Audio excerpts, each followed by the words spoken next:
Master लोग पढ़ा तो रहे नहीं है, तो चलो इनसे कुछ दूसरा ही काम करा लो। तो मास्टर लोग 300 दिन में 250 दिन गैर शैक्षणिक कार्य में, कभी वोटर रोल बनाने में, कभी सफाई अभियान में, कभी रैली निकालने में, कभी ह्यूमन चेन बनाने में, इसी सब काम में लगे हुए हैं, पढ़ा नहीं रहे। अब इसका सुधार कैसे होगा? सुधार के लिए जन सुराज ने 2 पॉइंट प्रोग्राम रखा है। पहला कि जो दुनिया भर में लोगों ने सिखाया कि rather than taking good school to every child, take children to the good school. मतलब जैसे बिहार में अभी जो व्यवस्था है कि हर गांव में, हर पंचायत में एक स्कूल खुला है। इसका नतीजा क्या हुआ है कि जहां पर स्कूल का बिल्डिंग बना वहां पर टीचर नहीं है, जहां पर टीचर है वहां बिल्डिंग ढिमला रहा है, जहां दोनों है वहां बच्चे नहीं है, और जहां तीनों है वहां पर पढ़ाई नहीं है। तो इसको रिवर्स करने के लिए जन स्वराज ये कह रहा है कि हर गांव, हर पंचायत में स्कूल बनाने के बजाय हर प्रखंड में कम से कम 5 विश्व स्तरीय विद्यालय बनाए जाएं, ताकि हर और बच्चों को स्कूल बस की सुविधा दी जाए, ताकि वो अपने बच्चे आकर उस स्कूल में पढ़ सके।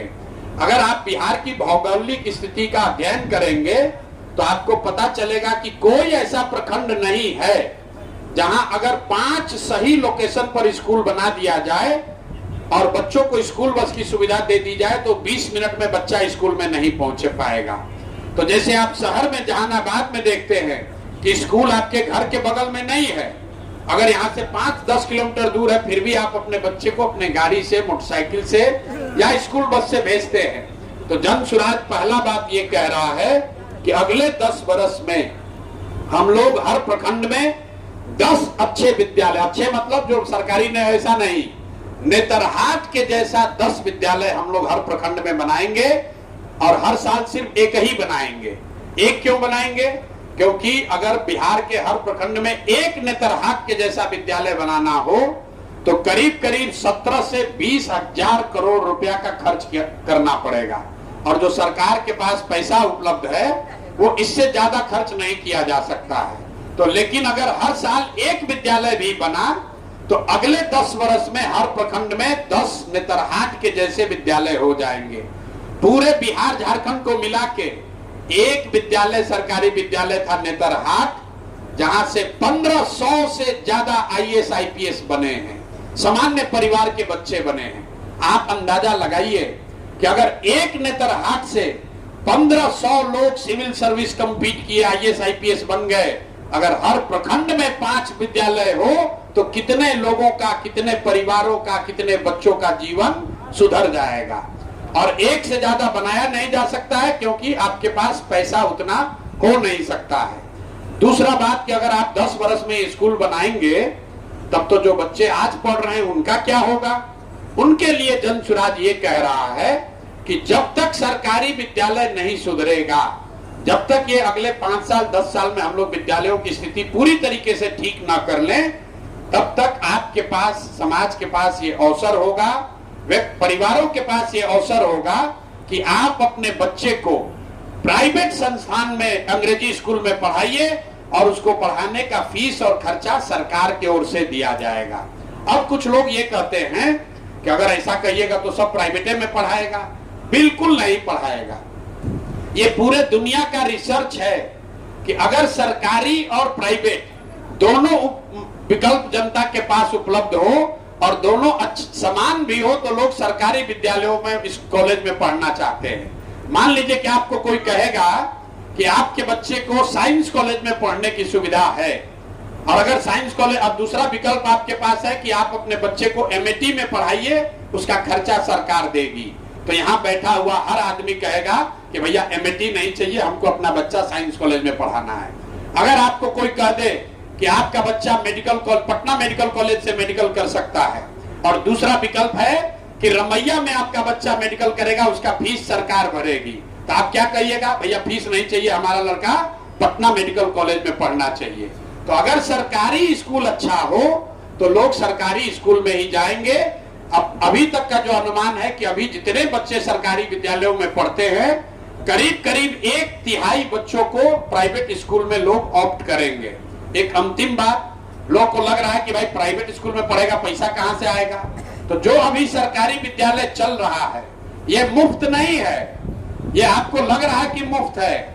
बिहार में प्राइमरी स्कूल में पढ़ने वाले बच्चों के लिए आपके हमारे जेब से, जनता के जेब से 864 रुपया प्रति विद्यार्थी सरकार खर्च करती है। जो सरकारी विद्यालय आपको फ्री दिखता है उस पर एक बालक पर, एक विद्यार्थी पर आपका हमारा टैक्स का 864 रुपया खर्च होता है। और अगर गांव देहात में प्राइवेट स्कूल में फीस पूछिएगा कितना है, 400 है, 500 है, 600 है। और अगर सरकार उनसे निगोशिएट करे तो 300, 400, 500 में भी उन विद्यालयों में बच्चों को पढ़ाया जा सकता है। तो हम लोग का ये 2 पॉइंट प्रोग्राम है। एक कि अगले 10 वर्ष में हर प्रखंड में कम से कम 10 नेतरहाट के स्तर के विद्यालय बनाए जाए, और जब तक ये 10 साल न बने तब तक सबको ये सुविधा हो कि जब तक आपके इलाके में ऐसा विद्यालय नहीं बना है आप अपने बच्चे को प्राइवेट में पढ़ाइए और उसका फीस सरकार की ओर से दिया जाएगा। अब आप देखिए कितना आदमी उठ भी रहा है, उसको खाना भी खाना है, घरे भी जाना है, और लॉ एंड ऑर्डर भी गड़बड़ा गया है, लोग डरता भी होगा। अब अंतिम बात एक सुन लीजिए, उसके बाद हमको भी जाना है, कल कार्यक्रम लगा हुआ है। सबसे बड़ी लोगों की चिंता है रोजगार कहां से आएगा। प्रशांत किशोर कैसे कह रहे हैं कि 1 साल में पलायन रोक देंगे, बिल्कुल इसको रोक देंगे। अब आप लोगों को लगता है कि भैया खेती से रुकेगा, किसी ने कहा कि बिहार तो कृषि प्रधान है तो खेती के लिए आप क्यों नहीं बोलते हैं। हमारे तेजस्वी यादव जैसे महान विद्वान लोग हैं जो बता रहे हैं कि सरकारी नौकरी देके सुधार देंगे। तो पहले 2-3 आंकड़ा आप समझ लीजिए। बिहार में जिसको भी लगता है कि सरकारी नौकरी से व्यवस्था सुधर सकती है तो एक आंकड़ा याद रखिए, 78 साल के आजादी के बाद बिहार में चपरासी से लेकर मुख्य सचिव तक जितने लोग सरकारी नौकरी करते हैं उसकी संख्या जोड़िएगा तो वो है 23.25 लाख। 23.25 लाख लोग ही सरकारी कर्मी हैं, सरकारी नौकरी करते हैं। वो हुआ 1.97%, मतलब पूरी आबादी का 2% व्यक्ति ही सरकारी नौकरी कर रहा है। लोग चाहे जितना दावा कर लें कि हम 5 लाख दे दिए, 10 लाख दे दिए, प्योर झूठ बोल रहा है। भाई जो सरकारी नौकरी करता है उसको सैलरी जाती है, उसका कंट्रोलर ऑडिटर पूरा उसका हर महीने ब्यौरा जारी करता है कि उसको सैलरी गया ट्रेजरी से, सरकार से। तो कुल 23.25 लाख लोगों को ही नौकरी यहाँ है। और प्रशांत किशोर जनसुराज ये दावा नहीं कर रहे हैं कि हम आएंगे तो सरकारी नौकरी देंगे, वो हो ही नहीं सकता है। दूसरी बात, लोगों को लगता है कि यहाँ उद्योग धंधा लगेगा उससे सुधर जाएगा, उससे भी नहीं सुधरेगा। क्योंकि जो पूरी अर्थव्यवस्था है, आप में से जो लोग थोड़ा बहुत भी अर्थव्यवस्था समझते होंगे, अर्थव्यवस्था के 3 पिलर होते हैं। एक है कृषि, एक है उद्योग और एक है सर्विस सेक्टर। ये जो पूरा होटल है, विवाह भवन है, गाड़ी है, रेस्टोरेंट है, जितने तरह की आप सर्विस देखते हैं, सॉफ्टवेयर है, ये सारा। तो अभी पूरा देश का इकोनॉमी देखिएगा तो मैन्युफैक्चरिंग मतलब उद्योग और कृषि दोनों मिलाकर 35% ही होता है और 65% है सर्विस सेक्टर। तो सबसे ज्यादा नौकरी रोजगार की संभावना सर्विस सेक्टर में है। और वहां पर रोजगार कैसे होगा, उसके लिए जनसुराज ने 3 पॉइंट प्रोग्राम दिया है कि कैसे यहाँ बिहार में हर घर में रोजगार होगा, पलायन कैसे बंद होगा। पहली बात हम लोग ये कह रहे हैं कि बिहार में से होने वाला पूंजी का जो पलायन है उसको अगले सरकार बनने के 6 महीने के अंदर रोक दिया जाएगा। पूंजी का पलायन क्या है? जो पैसा आप बैंक में रखते हैं, बैंक में जो आप पैसा जमा करते हैं, बैंकों की ये जिम्मेवारी है कि जितना पैसा हमने अपने बैंक में रखा उसका कम से कम 70% पैसा लोगों को ऋण के तौर पर, लोन के तौर पर मिलना चाहिए, ताकि लोग अपना घर बना सकें, अपना रोजी रोजगार कर सके, कोई गाड़ी खरीद सके, कोई YouTube चला सके, कोई कृषि में इन्वेस्ट कर सके, कोई दुकान खोल सके। बिहार में एक आंकड़ा है, इसको रिजर्व बैंक ऑफ इंडिया जारी करता है, यहाँ पर 70% नहीं, बैंक वाले सिर्फ 40% पैसा ही वापस दे रहे हैं। इसका असर क्या हो रहा है, आप में से शायद किसी को जानकारी न हो। पिछले फाइनेंशियल ईयर में, पिछले वित्तीय वर्ष में, पिछले साल बिहार की गरीब जनता ने बिहार के बैंकों में 4,21,000 करोड़ रुपया जमा किया। अगर 70% पैसा बिहार के लोगों को मिलता तो 2,80,000 करोड़ रुपया करीब करीब लोगों को मिलना चाहिए था, घर बनाने के लिए, रोजगार करने के लिए, बिजनेस व्यापार के लिए, पढ़ाई के लिए, कृषि के लिए। लेकिन चूंकि 40% पैसा ही बैंकों ने दिया, इसलिए लोगों को सिर्फ यहाँ 1,61,000 करोड़ रुपया मिला। बाकी का पैसा कहाँ गया? बाकी का पैसा बैंकों ने, state bank of India, HDFC, जितना ये बैंक देखते हैं, इन बैंकों ने बिहार से ये पैसा भेज दिया गुजरात में, तमिलनाडु में, आंध्र प्रदेश में, तेलंगाना में, केरल में, जहां पर उद्योग धंधे लग रहे हैं, जहां पर रोजगार हो रहा है, जहां पर बिहार के बच्चे जाकर मजदूरी कर रहे हैं। उन राज्यों में CD रेशियो, मतलब बैंक कितना लोन देता है वो कितना है? 90, 95, 100, 105। मतलब तमिलनाडु में अगर लोगों ने 100 रुपया बैंक में रखा तो बैंक ने 90 रुपया कर्ज दिया, और बिहार में लोगों ने बैंक में 100 रुपया रखा तो बैंक ने सिर्फ 40 रुपया दिया। इससे पिछले 1990 से लेके पिछले साल तक, अब आप लोग ये आंकड़ा याद रखिए, क्योंकि कोई बिहार में इसकी बात नहीं करेगा, उसको समझ भी नहीं है और कोई बात भी नहीं करता है। 1990 से लेकर पिछले साल तक आपको लग रहा है कि 50 लाख बच्चा बेरोजगार गया है यहाँ से पलायन करके। 26 लाख करोड़ रुपया, 26 लाख करोड़ रुपया बैंकों ने यहाँ से पलायन करा दिया दूसरे राज्यों में। 26 लाख करोड़ रुपया, आप समझिए, अगर 26 लाख करोड़ रुपया बिहार के लोगों को उपलब्ध होता तो कितने ज्यादा लोगों ने रोजी रोजगार किया होता, उनको घर बड़ा बनाया होता, गाड़ी ज्यादा खरीदी होती। अगर ये बात आपको समझ में नहीं आई तो आप ऐसे समझिए कि आप लोग, ज्यादातर लोग आए होंगे गाड़ी से या मोटरसाइकिल से। ज्यादातर लोगों ने मोटरसाइकिल और गाड़ी खरीदने के लिए बैंक से कर्ज लिया है। इंस्टॉलमेंट आप देते हैं, जिसको कहते हैं EMI। अगर बैंक से आपको गाड़ी और मोटरसाइकिल खरीदने का पैसा न मिले कर्ज के तौर पर, तो 10 में 8 आदमी गाड़ी मोटरसाइकिल नहीं खरीद पाएगा।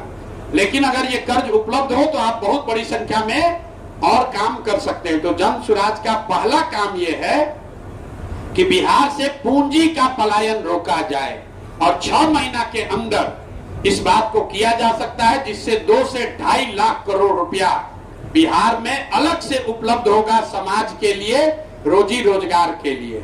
दूसरी बात हम लोग ये कह रहे हैं कि जो कृषि आधारित पलायन है, जो लोग जाते हैं पंजाब में, हरियाणा में मजदूरी करने, उसको रोकने के लिए जन सुराज ने कहा कि जितने कृषक हैं जो अभी धान गेहूं का खेती करते हैं, अगर वो नगदी फसल की खेती करने लगे, वो सब्जी उगाने लगे, मसाला उगाने लगे, कैश क्रॉप जिसको कहते हैं, अगर वो कैश क्रॉप की खेती करे तो मनरेगा से के अंतर्गत उसको मजदूर मुफ्त में दिया जाएगा।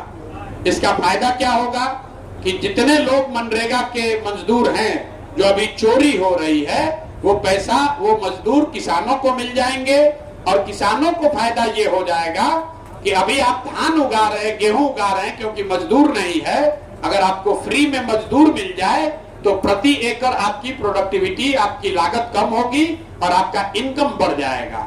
और तीसरी बात पलायन रोजगार के लिए हम लोग ये कह रहे हैं कि बिहार में सामाजिक बनावट ऐसी है कि यहाँ लोग मूलधन से ज्यादा ब्याज से डरते हैं। लोग कर्ज लेकर काम नहीं करना चाहते, सोचता है कर्ज में, ब्याज वाला में फंस जाएंगे, चक्रवृद्धि ब्याज में फंस जाएंगे, बर्बाद हो जाएंगे।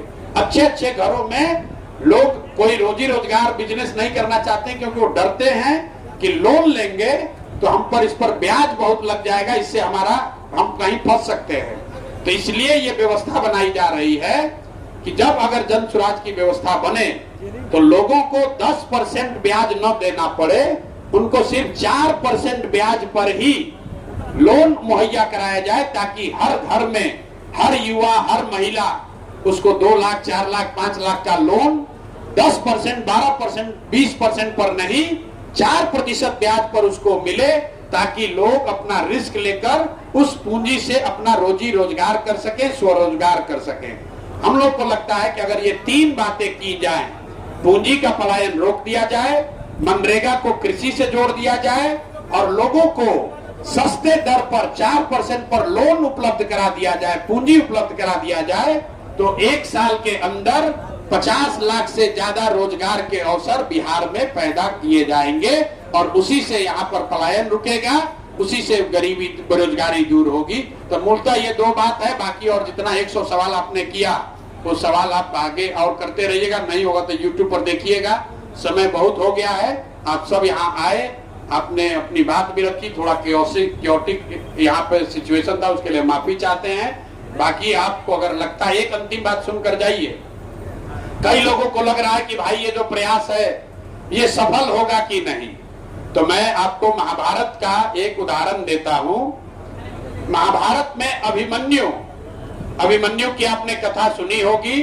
उनके बारे में लोग बताते हैं कि चक्रव्यूह भेदने के लिए अभिमन्यु ने संकल्प लिया, उनको ये जिम्मेवारी ली उन्होंने कि मैं चक्रव्यूह भेद दूंगा। चक्रव्यूह अभिमन्यु भेद नहीं पाए। 6 दरवाजे, ऐसा कथा में लोग बताते हैं कि 6 दरवाजा टूटने के बाद लोगों ने अभिमन्यु को घेर कर मार दिया।